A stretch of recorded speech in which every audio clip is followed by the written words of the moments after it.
రాష్ట్ర ప్రజలందరికీ దత్త జయంతి శుభాకాంక్షలను రాష్ట్ర వైద్య ఆరోగ్య శాఖ మంత్రి దామోదర్ రాజనరసింహ తెలిపారు. సంగారెడ్డి జిల్లా ఝరాసంగం మండలం బర్దీపూర్ గ్రామంలోని శ్రీ దత్తగిరి ఆశ్రమంలో నిర్వహించిన దత్తాత్రేయ జయంతి ఉత్సవాల్లో భాగంగా నిర్వహించిన కార్యక్రమం మంత్రి దామోదర రాజనరసింహ పాల్గొన్నారు. వారికి ఆశ్రమ పీఠాధిపతి శ్రీ అవధూతగిరి మహారాజ్, వేద పాఠశాల విద్యార్థులు పూర్ణ కుంభంతో స్వాగతం పలికారు. ఈ సందర్భంగా మంత్రి దామోదర రాజనరసింహ మాట్లాడుతూ దత్తాత్రేయుని శుభాశీస్సులతో రాష్ట్ర ప్రజలందరూ సుభిక్షంగా ఉండాలని ఆకాంక్షించారు. బర్దీపూర్ దత్తాత్రేయ ఆశ్రమానికి ఆనవాయితీగా ప్రతిసారి వచ్చి మొక్కులు చెల్లించుకుంటానని తెలిపారు. అనంతరం బర్దీపూర్ ఆశ్రమ పీఠాధిపతులు శ్రీ శ్రీ శ్రీ 108 రిపీట్ శ్రీ శ్రీ శ్రీ 108 ఆరోగ్య శిఖామణి అవధూతగిరి మహారాజ్ మహత్ సిద్ధేశ్వర స్వామి మాట్లాడుతూ భారతదేశం సంస్కృతి సాంప్రదాయాలకు నిలయమని, ప్రతి ఒక్కరూ భారతదేశపు సంస్కృతి సాంప్రదాయాలను పాటించాలని, గురువులను తల్లిదండ్రులను గౌరవించాలని అన్నారు. ఈ రోజు శ్రీ దత్తాత్రేయ జయంతి సందర్భంగా ఆశ్రమంలో శ్రీదత్త యజ్ఞం, చండీ హోమం, పూర్ణాహుతి కార్యక్రమం నిర్వహించగా భక్తులు పెద్ద సంఖ్యలో పాల్గొన్నారు.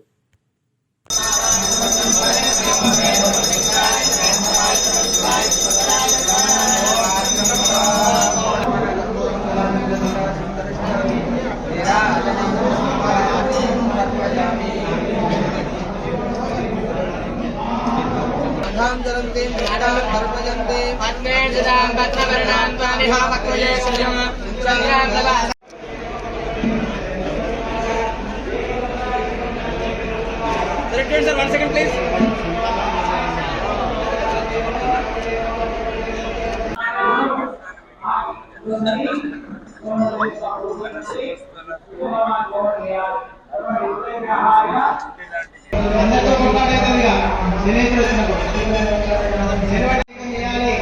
ఇలా హోమం చేయాలి,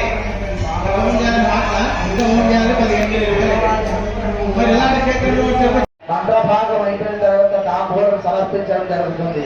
కాబట్టి అందరూ గురుదత్త దత్తగిరి క్షేత్రం బర్దీపూర్ ఇప్పుడు కాదు, గత 35 సంవత్సరాల నుంచి ఈ క్షేత్రాన్ని నుంచి దర్శించుకొని, గురువు గారిని దర్శించుకొని, వారి ఆశీర్వదించుకొని ఇప్పుడు ముందుకు పోయే వల్ల మేము ఇప్పుడు అదే పద్ధతిలో అదే సంప్రదాయంలో ముందుకు పోతున్నాము. ఈరోజు దత్త జయంతి సందర్భంగా తెలంగాణ ప్రజలకు అందరూ కూడా శుభాకాంక్షలు. ఆ గురుదత్త గారి ఆశీస్సులు ఎల్లప్పుడూ మన సమాజం మీద ఉండాలి. మనం రాబోయే కాలంలో ప్రజలకు సంక్షేమాన్ని, అభివృద్ధిని అందియాలి. అందరికి కూడా గురువు ఆశీస్సులు ఉండాలని చెప్పి మనసు నిండారా నేను ఆ గురువుని ప్రార్థించుకుంటున్నాను, కోరుకుంటున్నాను. శ్రీ శ్రీ శ్రీ దత్తగిరి మహారాజ్ ఆశ్రమం బర్దీపూర్లో దత్త జయంతి మహోత్సవ కార్యక్రమం.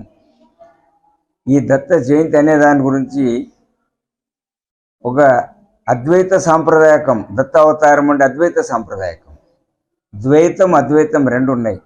అద్వైత సాంప్రదాయకం లోపల దత్తాత్రేయ గురు స్వరూపం, అంటే 33 కోట్ల దేవతల గురువు గారు అంటే దత్తాత్రేయ.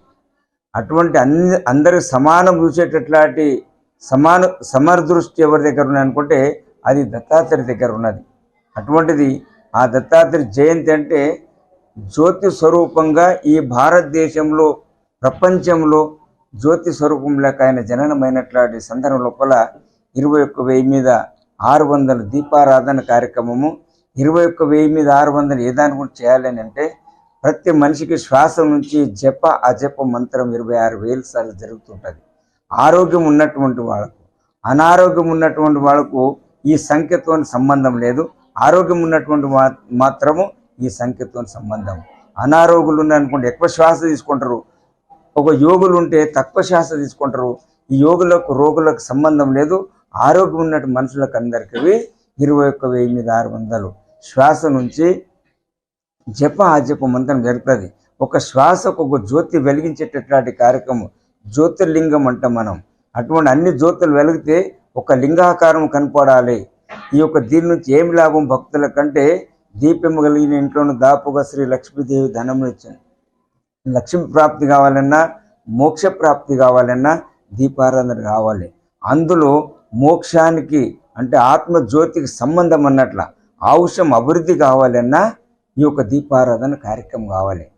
ఇందులో ఆత్మజ్యోతి ఉంటేనే మనం మాట్లాడగలుగుతున్నాం. ఆత్మజ్యోతి లేకపోతే మనం మాట్లాడలేము. అందుకు ఒక శ్వాసకు ఒక జ్యోతి వెలిగేయాలని చెప్పి నిర్ణయం చేసినట్లాంటిది 21 యజ్ఞ గుండాలతోని, ఒక యజ్ఞాలు 21 యజ్ఞ గుండాలతో అందరూ సుమారుగా ఆంధ్ర, కర్ణాటక, మహారాష్ట్ర నుంచి అన్ని ప్రదేశాల నుంచి అందులో పాల్గొన్నట్లాంటిది.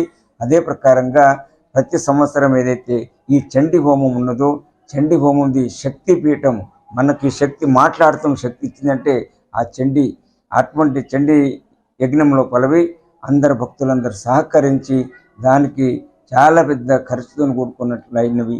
అందరు భక్తులు సహకరించి దానికి పూర్ణ కార్యక్రమం చేస్తున్నారు.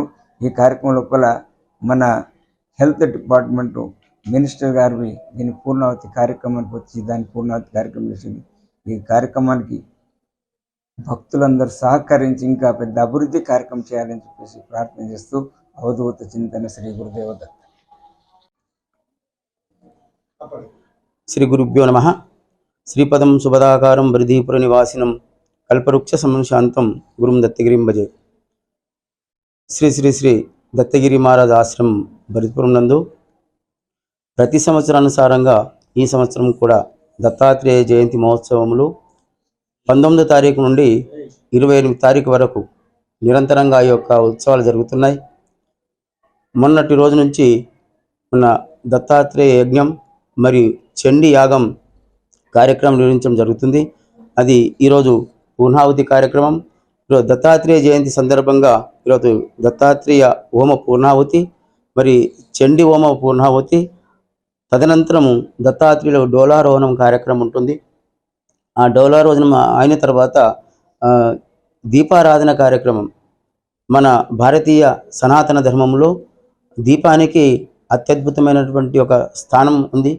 ఎందుకంటే దీపాన్ని ఎందుకు వెలిగిస్తామంటే దీపం అనేటటువంటిది సాక్షిభూతమైనటువంటిది, ఉన్నది ఉన్నట్లు చూపించేటటువంటిది శక్తి ఏదైతే ఉందో అది జ్యోతికి దీపానికి ఉంది. అందుకని ఎక్కడ పూజ చేసినా ఏ శుభకార్యం చేసినా దీపాన్ని వెలిగించకుండా మనం ఆ కార్యక్రమాలు చేయం. అందుకని ఇక్కడ అవధూతగిరి మహారాజు గారు మన మానవుని యొక్క శ్వాస నిశ్వాసాలు ఏవైతే ఉంటాయో 21,600 శ్వాస నిశ్వాసాలు ఉంటాయి. కాబట్టి ఆ 21,600 దీపారాధన చేయాలనే సంకల్పంతో అది దత్తాత్రేయ జయంతి రోజున దీపారాధన కార్యక్రమం విశేషంగా చెప్పబడింది. ఇంతకుముందే దామోదర రాజనరసింహ గారు హెల్త్ మినిస్టర్ గారు విచ్చేసి పూర్ణావతి కార్యక్రమంలో పాల్గొన్నారు. అదే రీతిగా నెక్స్ట్ చండీ యొక్క పూర్ణావతి కార్యక్రమం కూడా ఉంది. అందుకని ఇక్కడ దత్తగిరి మహారాజ్ చారిటబుల్ ట్రస్ట్ సభ్యులు మరి చైర్మన్ గారు అందరు కూడాను నిరంతరంగా ఈ యొక్క కార్యక్రమాన్ని దిగ్విజయం చేయాలి, వచ్చినటువంటి భక్తులందరూ కూడా అన్ని అవకాశాలు కల్పించాలని చెప్పేసి చాలా కష్టపడి ఎంతో భక్తులకు అవకాశాన్ని ఇవ్వాలి అని చెప్పేసి ఈ యొక్క ట్రస్ట్ సభ్యులు మరి ఆశ్రమ భక్తులు సభ్యులు అందరూ కూడాను ఇది భాగం పంచుకొని ఈ కార్యక్రమం దిగ్విజయం చేశారు, ఇంకా చేస్తున్నారు. ఇంకా 28వ తారీఖు రోజున శ్రీ కాశీ జగద్గురు వస్తున్నారు. కాబట్టి 28వ తారీఖు రోజు పార్వతి పరమేశ్వర కళ్యాణం ఉంటుంది. 27వ తారీఖు రోజున దత్తాత్రేయ యొక్క పల్లకి సేవ ఉంటుంది. కాబట్టి భక్తులందరూ ఈ యొక్క కార్యక్రమం పాల్గొని వాళ్ళ యొక్క జన్మ తరించుకోవాలి, గురువుల యొక్క ఆశీస్సులు అందరూ స్వీకరించాలని తెలియజేస్తూ ఓం శాంతి శాంతి శాంతి.